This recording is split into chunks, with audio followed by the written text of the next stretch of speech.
watch. Bill fly night. Alright.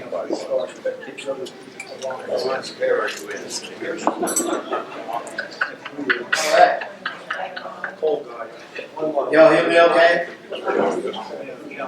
Now, I'm already feeling restricted. As a park ranger, I generally like to kind of roam around and, point at things and stuff. So, working behind the podium is not my favorite thing. But and again, I already kind of said my thank yous to my friends on Bus Number 2 for inviting me to join you guys on this 4-day excursion. And I've enjoyed myself immensely so far.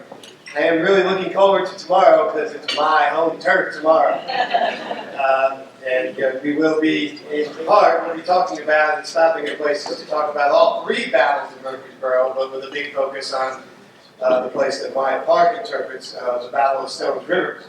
And when we get to the visitor center area during our tour tomorrow, we're going to stop and get out and have a chance to walk to a couple places, one of which is our tour stop number 4, which is just across the way from the visitor center.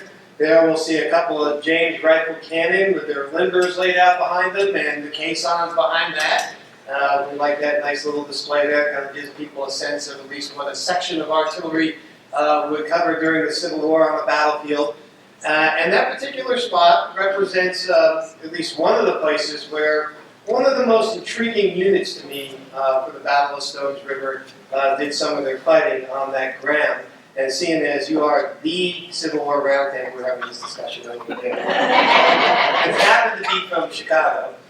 I think it's prudent that I speak about that because when we get out, just like today, we'll be able to add a little color commentary here and there as we kind of move very quickly through the events. And we'll get a chance to kind of get in depth as much with you folks as I am able to with smaller groups of visitors who come visit the battlefield on a daily basis. And I go out and give them a little 20, 30-minute program. One of the things we like to do at Stones River is really focus on the human drama. To make people go away, yeah, we'd like them to know at least a little bit about what happened in Stones River and why it's important. But mainly we want to remind them that this is about people. And so what I'd like to do with you guys today is share with you the story I would share with visitors who came during my particular block in time on a given day. And I would take them out to that section position and we would share the story with them of the Chicago Board of Trade Battery at the Battle of Stones River. Now this is not going to be a highly tuned, detailed thing. It's really about their experiences. And then, they're one of my, again, most intriguing regiments, not the least of which when, you get there, what a cool name, right? Every other battery out there is, Battery G, 1st Ohio Light Artillery, Battery this, Battery that, or on the Confederate side, most of the batteries are named after their respective, captain or commander that's on the field. And here you run into this one that's named after a business entity. And I guess, if we had something similar in our Army today, it would be something like McDonald's Light Artillery, which I don't actually recommend. That would be a bad idea. But here you have this entity that, as it turns out, is actually sponsored by the commercial entity, the Chicago Board of Trade. As it turns out, as the war is getting going, and the calls for union volunteers are getting ever larger and more shrill. Folks have to turn to some chicanery to get more and more people to sign up. And one of the things that happened up in Chicago is the Board of Trade and their buddies over at the Mercantile exchange decided to basically have a little contest to see who could, raise the most troops. So by using bounties and ponying up the money to, supply and equip these units, both of these entities would actually field a regiment of infantry and a battery of artillery, and I believe one of them was, I think it was the Board of Trade, actually put out a battalion of cavalry as well. And, so that kind of makes them interesting in their own right, I think, because, you get the different name and that different story. But that's not really what makes them, for me, special at Stones River, because at the Battle of Stones River, the Chicago Board of Trade Battery, for me, really reflects a situation, a human experience that, frankly, at one time or another during the Civil War, every soldier has to go through. And that's, going by that old phrase, seeing the elephant. Okay, they've got to go through that very first battle. And for the Chicago Board of Trade Battery in the Army of the Cumberland, they are the freshest of the fresh fish in that new army that General William S. Rosecrans has taken command of, coming down out of Kentucky, moves them to Nashville. He's going to convert the Army of the Ohio. They'll have a brief stop of being the 14th Army Corps, but then they'll be the name Army of the Cumberland. And yes, technically they are the 14th Army Corps at the Battle of Stones River, but who wants to see 14th Army Corps left, right, and center wing on everything we have in our museum and on our waysides? Okay, so we go with Army of the Cumberland. Well, the Chicago Board of Trade Battery and James Stokes, their captain, once they get through their training outside of Chicago, and then by ferry and train and everything else, finally find their way to Nashville, they arrive just a few short days in Nashville before the Stone River campaign is going to begin. Now, General Rosecrans has been busy since he's taken command and has done a bit of reorganization and revamping of his army. And all the preparations are as best as he can do, given the fact that he would rather fight in the spring than in the winter. And boy, don't we actually wish they had sometimes at Stone River National Battlefield. Yeah, you're supposed to laugh at that. Thank you. Very nice to have. See, I can't wait my arms to stop good here. So, but they get there, and pretty much everything's all set. Every infantry brigade in the Union Army has a battery of artillery assigned to it as support. Although the Army now does have chiefs of artillery assigned to the various wings who will have the power during the Battle of Stones River to grab those guns at need and actually form larger formations of artillery in the battlefield. When we get out there to tomorrow, we're going to see where that actually will come into play very heavily in the decision point on the battlefield. But for the Chicago Board of Trade boys, as they arrive in Nashville, they have no place to go. In fact, if you look at the official records in the order of battle, they are listed as an unassigned, unattached, independent battery of artillery. They don't have a home. And considering their position as being brand new soldiers who have just arrived at this army and all the hubbub is going on as it's becoming fairly obvious that this army is going to go off and begin to fight a campaign, I mean, they've already got a deal. And one of the great things about the Board of Trade Battery is, in our park we have a series of files we keep on all the units that fought at the Battle of Stones River. And, some of them are that big. But the Chicago Board of Trade Battery section with diaries and letters and things like that is about that big. So we actually have a lot of accounts from these soldiers about not only the Battle of Stones River, but their entire service. But given where this battle sits in their service as the first really big fight that they get in, they spend a lot of time focusing on this. So we get a real sense of what's going through their minds. And we can all kind of imagine it ourselves. Some of you in the room probably are veterans, correct? Raise your hands. Thank you all for your service. I mean, some of you had to come to grips with, the first time you had to do your job in, a real-time situation. It might have been a combat, it might have not been. But, when you're the new guy and you just got through your training and stuff, I mean, what's rolling through your mind? I mean, okay, that's great, I've been trained. Can I really do this job? I mean, are we really, me individually, how am I going to react under fire? I mean, am I going to stand my post and do my job at the position on the cannon, or am I going to run behind the closest rock or tree? How are we as a unit going to perform?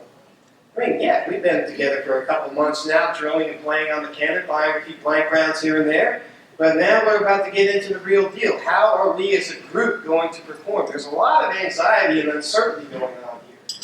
And then on top of that, when they get into this larger entity, this 43,000-man Army of the Cumberland, they don't have a home.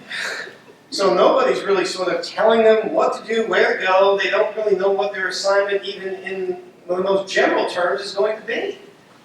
And so that's got to add and pile up onto the anxiety meter as it starts to peak out over this way. And of course, there are veterans in this army. And here come the fresh fish. And so what do they like to do? Tell stories.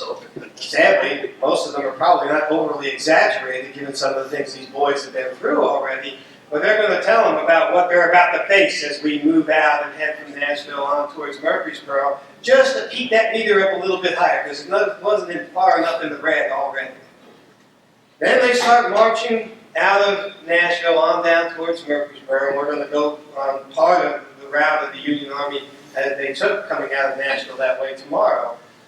And, you know, they'll start to hear a little gunfire out in the distance. They'll begin to see some of the casualties that are caused by some of the events in Nolensville. And, you know, as they're actually traveling along the Nashville Pike, so in Laverne, down in the area where Sherman is today, they'll begin to see some of the aftermath of combat. Not huge, large-scale combat, but you're going to start to see some of your first casualties.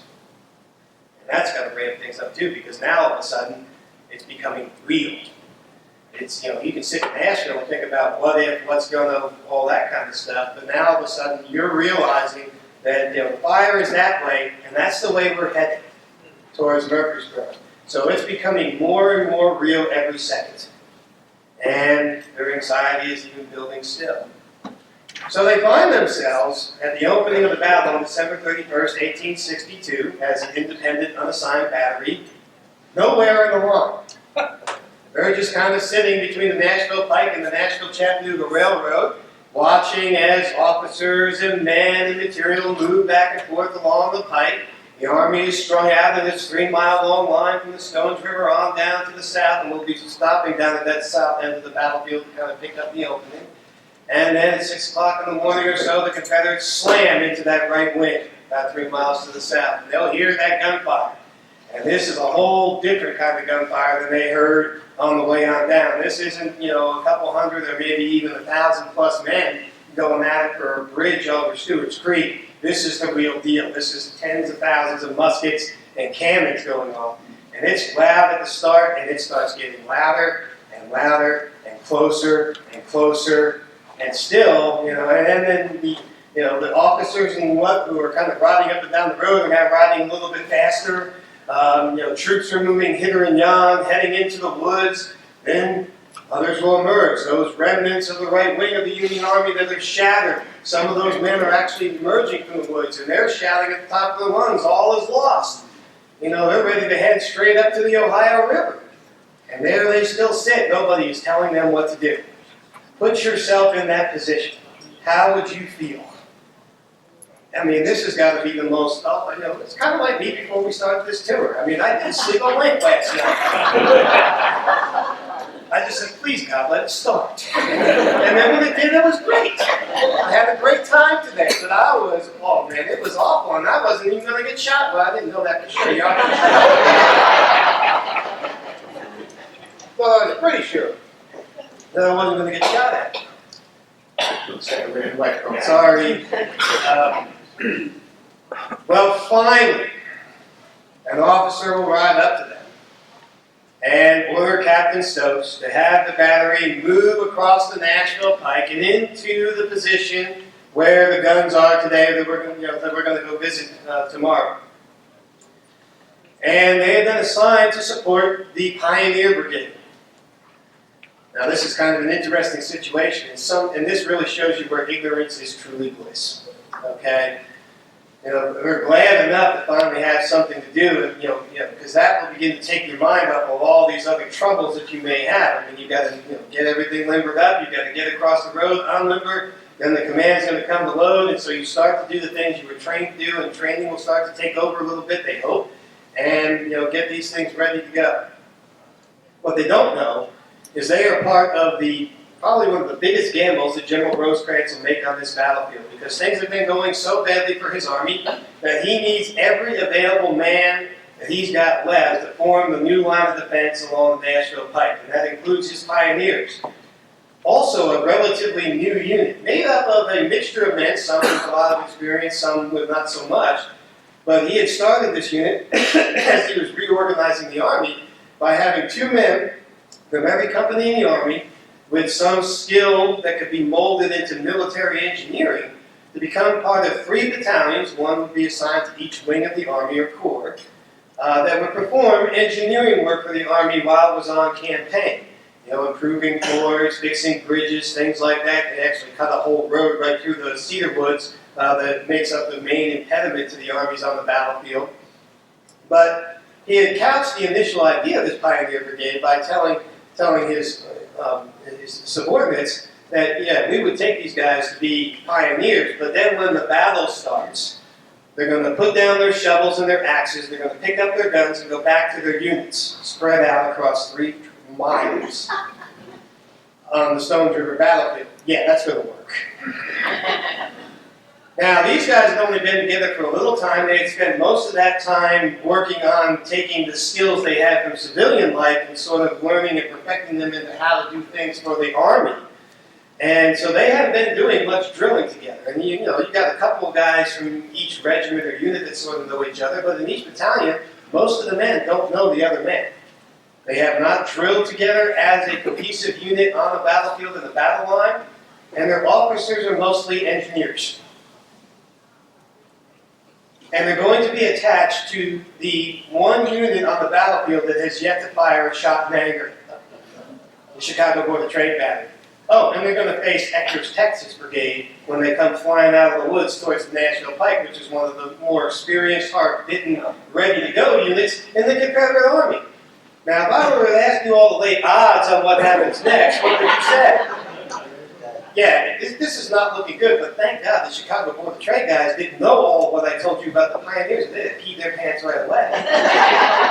Okay? They don't know that. So they get in one, and we've got some great, and one thing about artillery that's drill, and I've been doing this, for the Park Service and living history demonstrations for some time. You can sort of daydream a little bit when you're doing musket drill. I mean, it's actually pretty simple. I mean, as long as you go right when they tell you to go right and go left when they tell you to go left. Loading a musket is actually not all that difficult. But a cannon is a team-served weapon. And so the only way this works right is when everybody really focuses on their thing. And that's what the training is all about, is to really get everybody gelled together. So when you watch that drill happen, it's like watching a little ballet dance. As everybody's stepping together and moving together, that's what makes it work. And that kind of training is exactly what these new fellas need, because with all this going on, I got to imagine, there isn't even a scale for how much anxiety they have at that point. And you look at their accounts, and they see those Confederates come out of those trees, and they describe all those great uniforms and the flags waving in the air. And then as one fellow by the name of Norris said, then came the command, load. And there was nothing for me for the next hour but sponge, ram, over and over and over. And as it turns out, that's pretty much what all the boys in the Chicago Board of Trade Battery did. The Stokes gave that command, and it whittled down through the section chiefs to the gunners. They started to pitch in. And the pioneers, God love them, somehow, some way, that disaster waiting to happen, they started wailing away as well. Even showed us so much poise as have a fairly large group of retreating Union soldiers come at them, have the presence of mind to lie down, let them run right over the top of them and rise right back up and lay it right in the face of the Confederates as they're coming forward. And for about an hour, they'll struggle back and forth. And when the command finally comes to cease fire, the remains of the Confederate forces are retreating back into the woods, and it's all over. And the boys kind of look around, breathing heavy, streaked with black smoke. Some of the boys are lying on the ground now, dead and wounded. Some of the horses are gone as well. And they begin to realize they've done it. They've passed their trial by fire. There's probably a lot of backslapping going on that night, and everybody's feeling pretty good. And it is also December 31st, so we call that New Year's Eve. And somewhere, somehow, a cask of something or other finds its way into where they're bivouacked. And there is some serious celebration going on. Because, all that built-up, pent-up anxiety, now that they've released it and realized that they have been a part of the Union Army standing its ground and saving the life of their army, they did a fine job. They, individually and as a group, they've done it. They just let fly and let loose. Well, nothing much happens on January 1st, 1863, particularly in their sector, so it just kind of keeps on going. Particularly for James Stokes, their captain. Well, come January 2nd, 1863, it's time to get serious again. And orders will come down eventually from Captain John Mendenhall, who is the artillery chief for the left wing artillery. And he's calling for guns from all over the field. And that call will include the Chicago Board of Trade Battery. And they will limber up and start heading towards the Stones River and McFadden's Farm and Ford. As they're heading that way, they begin to come under some fire from Confederate artillery across the river on the east bank. Captain Stokes, who many of the soldiers noted may still have been suffering from the after effects from December 31st and January 1st, orders the battery to unlimber and to the right and begin firing in that direction, straight into the backs of an Ohio battery in front of them. So you go from anxiety, kind of, the depths of anxiety to all the way up here, we've done it, we've passed the test, to, oh my God, what have we just done? Well, the Ohio boys may have wanted to, but they did turn their guns around and fire right back at the Chicago Board of Trade Battery. Nobody was actually hurt, amazingly. And they moved their way into line. They'll be part of the 57 guns that are lined up along the banks of the Stones River waiting for Breckinridge's charge. And when it begins at 4 o'clock in the afternoon, at first they're kind of busy exchanging fire with the enemy artillery, but before long, that kind of dies down, and then they watch as the Confederates overwhelm the Union positions and start pushing the Union soldiers, are heading down towards McFadden Ford and crossing the river in total disarray. And the anxiety meter starts to pick up again, because they can't fire right now because everything's all kind of mixed up. In fact, several of the soldiers talk about praying that the guys in blue move faster so that they can clear a way for the boys to fire. Well, finally they do, and there is daylight, and they, along with the other 51 guns in that line, will start laying wood to the Confederates coming down the long slope toward McFadden's Ford, and in the space of a little more than a half an hour, they will kill or wound more than 1,800 Confederate soldiers. They'll watch as their infantry surges back across the river. They'll drive the Confederates back out into the distance, back to Wayne's Hill, and there it is once again, twice in one battle. They have been at where one of the key points of the battle and saved the day and helped push the Confederates back. And so they're coming back up again, feeling a little better. That little friendly fire incident, we won't mention that to anybody later on. But then, as the light is beginning to fade, the orders will come for them to limber up and head down the McFadden Lane to the ford to cross the river. That in and of itself is not very fun. If you get a chance to see our movie in the museum, in the visitor center tomorrow, you will see us crossing the river on a January day about 12 years ago. I don't wish that on anybody. And the river is running pretty high. The ford, it's about waist deep. And, most of the cannoneers, they're not riding, you'll see all these great pictures, even our little unofficial logo at Stones River shows guys riding the limber. You only do that when you're being chased. The guys are actually on the ground marching alongside their guns as they're sitting there, and they have to stop in the middle of the river and wait. Why? Because Union infantry on the other side is pulling dead and wounded Confederate soldiers to the side to make a road for them, lest they crush the bodies. And as they move up through that little trail, they get the first real up-close and personal look at what their guns can do. We read the letters of these soldiers, and it would seem, reading the letters of any soldier anywhere on the battlefield, cannons kill everybody. Nobody ever remarks on somebody just getting shot hardly at all. But anytime somebody gets a head blown off, a leg taken away, a hole punched through by a cannon, everybody remembers that. And most of the casualties of this fight on January 2nd come from those Union guns. And it is a bloody mess. In fact, that fellow Norse I was talking about, talking about Sponge Graham, he says, I sicked up right in the river. That's it. I'm done. So, another kind of a low. Now, this is not necessarily, this is not necessarily an experience unique to the Battle of Stones River. But, being a battle that's kind of moving deeper and deeper into the war, many of these units that are in the Union and the Confederate armies have already seen in one time or another already some level of combat. But in the case of the Chicago Board of Trade Battery, we get the chance on our battlefield to kind of follow that roller coaster of emotions, you know, from the high anxiety and not knowing what's going to happen next and not knowing how you're going to perform to the exhilaration of, you know, actually doing your job, doing it well, and being part of something special, i.e. saving your army from disaster. You know, to the, you know, whoopsies of, you know, friendly fire incidents, to again, you know, the exhilaration of again being part of something important on the battlefield, and then to kind of come to grips with the awful horror of what every time you fight one of these battles, what you're going to face.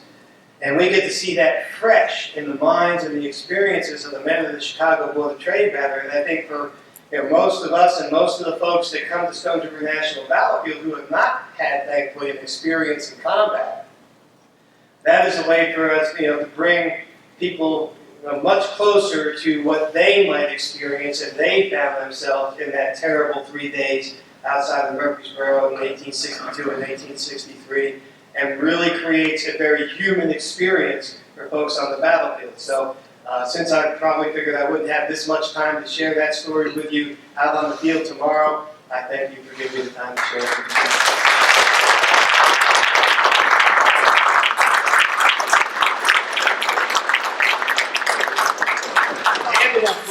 Short. Does anyone have questions? Oh my.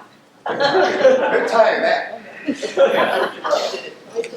I basically talked us to sleep. Well, just a kind of a general question, where can we as laypersons find accounts of the Chicago Board of Trade? Actually, all of our regimental files, as we call them, at Stones River, are all of our sources have been scanned and are up on our website. Okay. But I mean, in terms of books published? The books we have are sort of copies of books, but and most of them are like there are a couple of you know, like from reunions and stuff, so they're kind of little speeches and letters and things like that. There are several diaries, some some compilations of collections of letters. Some are just 1 or 2. Some have, you know, stuff covering from 61 to 63 or so. But everything we have on any unit in the Battle of Stones River, or serving in the Forest Raid, the Battle of the Cedars, or simply as part of the garrison at Murfreesboro at one time or another, we keep a file on every one of them.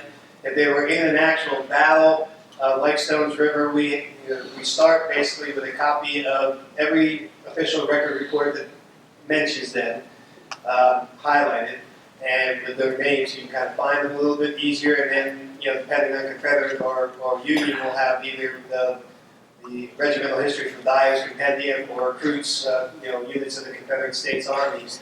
And then basically over the years, people have just, you know, sometimes we go out and do a little research and bring stuff back, but the vast majority of the folks have walked through the door and said, hey, would you like great-great-grandpa's diary? Yes. Yes.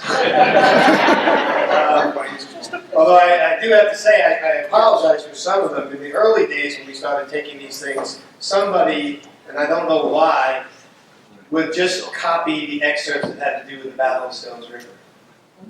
And so we don't have before or after. And I do like to do a lot of my programs. I like to focus on people and individuals when I do programs on the battlefield. And, you know, I would rather have it all so I can get inside that guy's head a little bit better and really kind of understand them before I go out and try to tell their story to folks, because otherwise I don't feel like I'm doing them that much justice if I have to sort of kind of fill in the gaps with speculation. And again, the Chicago Board of Trade is great because, I mean, there's a linear foot and a half of stuff in our file for them. They are one of the better documented units on our battlefield, and that's mostly from people just bringing stuff to us. We could access the They're all PDFs. You go download them as you please and have big fun with them. Okay, thanks.